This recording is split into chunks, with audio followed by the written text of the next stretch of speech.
Romain Bardet has won the first stage of the Tour de France and is therefore the first leader of the Grand Boucle.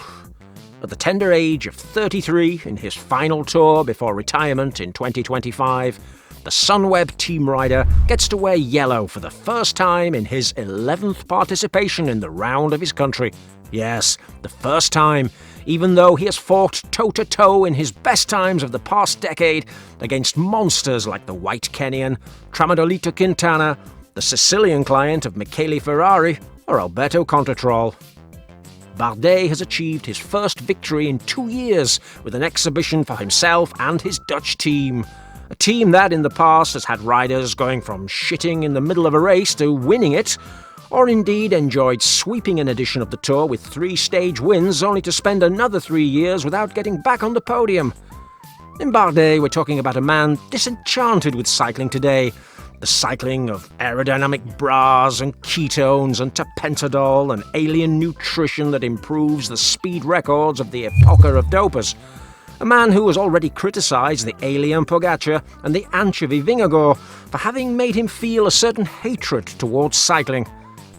Bardet won the yellow jersey after a hilarious stage where the man of the stage was undoubtedly the mummy of man. But before we analyse it, we can remind you now that you can win a Van Rijssel bike if you subscribe to our new Celebs Highlights channel. The rules of the raffle are in the commentary. Don't miss your chance to win one of the best bikes in the world. It's free to enter. Now, what is not free is the new subscription to Eurosport after its merger with HBO in a large number of European countries. But it didn't matter, because these cynics were able to call Alberto Bettiol the local hero of Florence, the city where this edition of the Tour de France started. The Italian gangster champion must have saved some old lady from a fire and we haven't heard about it. Some act of redemption at least, because the legendary former mayor of Florence, Selfie Nardella, was taking selfies with Bettiol, as if he hadn't heard that just a week ago, a colleague of his of the same nationality was arrested for drug trafficking in his own country. Christian Prudhomme's discomfort was noticeable while watching the scene, but as long as those banknotes of the Italian socialists keep filling up the wallets of Omari Sports, well, he learns to grin and bear it. Now, someone who didn't start off at all comfortably was Focus in Evenepoel's Gregario, Jan Geert, who was chattering his teeth with excitement before signing on. Evil tongues say it was because Geert had taken the Focus in from his Belgian teammate and got all nervous. But here, at this humble channel, we believe it was because of the presence of a local hero in town just a few metres away. After the classic praise and all the accolades, the mystical Poggy disappointed his followers by insisting that he was hardly going to attack today, and that it would be much wiser to make his moves on Tuesday on the Galibier stage. Sensible words from the Slovenian. We know that when he doesn't really fear anyone or anything, he will tell the first journalist he sees exactly the point where he's going to make his winning attack. But this is not the Giro against a Welsh alcoholic. This is the Tour against a Danish anchovy. And does anyone have the balls to attack 50 kilometres from the finish line? Now, people who did attack after a very long neutralised start were men with prestige. Some of them former stage winners in the Tour de France, like Mr. Drop-a-Seat Post Mohoric or Mr. Broken Rib Izagirre, or winners of races in recent times, such as Valentin Madouas or Frank van den Broek, a 23-year-old Dutchman from the Sunweb team who was undoubtedly the best rider of the stage and who had already won this year's Tour of Turkey. But for some reason, people mistake him for a concubine-loving drug addict, simply because of his name. Let's hope after this display it doesn't happen again. This stage was very long, 206 kilometres at 30 degrees Celsius, with 7 mountain climbs. It made the day look like a classic rather than a simple stage of the Tour. And this could be seen from the start with a breakaway of quite a high level, one which came to amass 5 minutes of advantage. Arriving at the first pass of the Tour, the second category, Vallico Trefaggi, we observed the first regrettable moment of this edition of the race. A double tribute from the Astana team to their former cyclist arrested for doping trafficking, Andrea Piccolo, and their sponsor, Italian Trattoria, of the motor-doped Giovan Battista Iera. Now he had his personal friend, Mark Cavendish, who still wears the logo of the pizzeria on his jersey, and who spent the days leading up to the Tour saying that he could beat Eddie Merckx's record of stage wins after spending some very productive weeks training in Greece. Well, he was completely out of step with the peloton, and at the time it wasn't even riding at such a strong pace.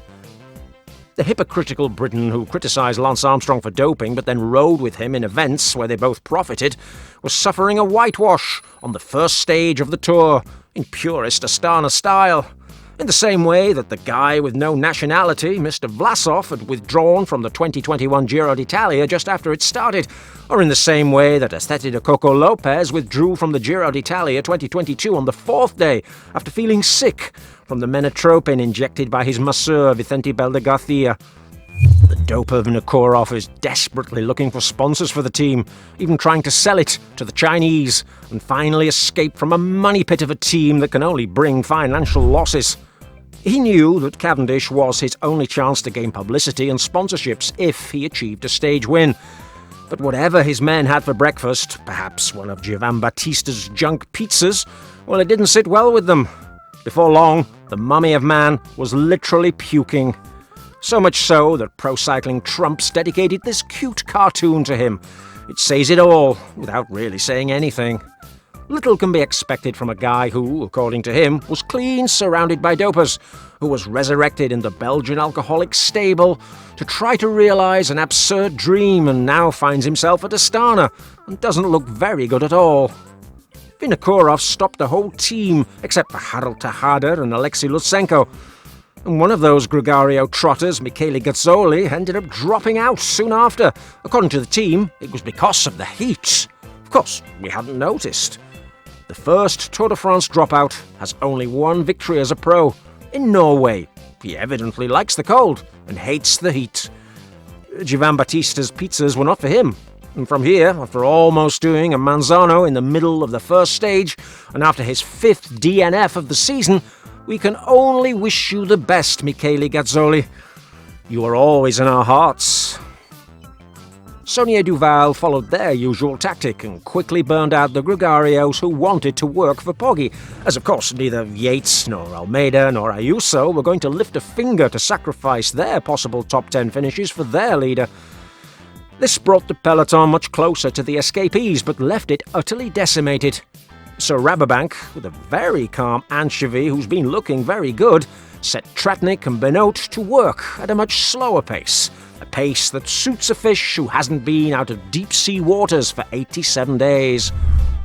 And so, on the Côte de Saint-Léo, Romain Bardet, who had already tried to attack at the start of the stage, made his masterful move, the one that got him the win. And yes, it was an attack, 50 kilometers from the finish line. But since it wasn't made by a big six monster, you won't read too much about it in your favourite chronicles. An insane attack that reminded us of the one made by the same rider at Liège, just 2 months earlier, where he was able to finish second in La Doyenne.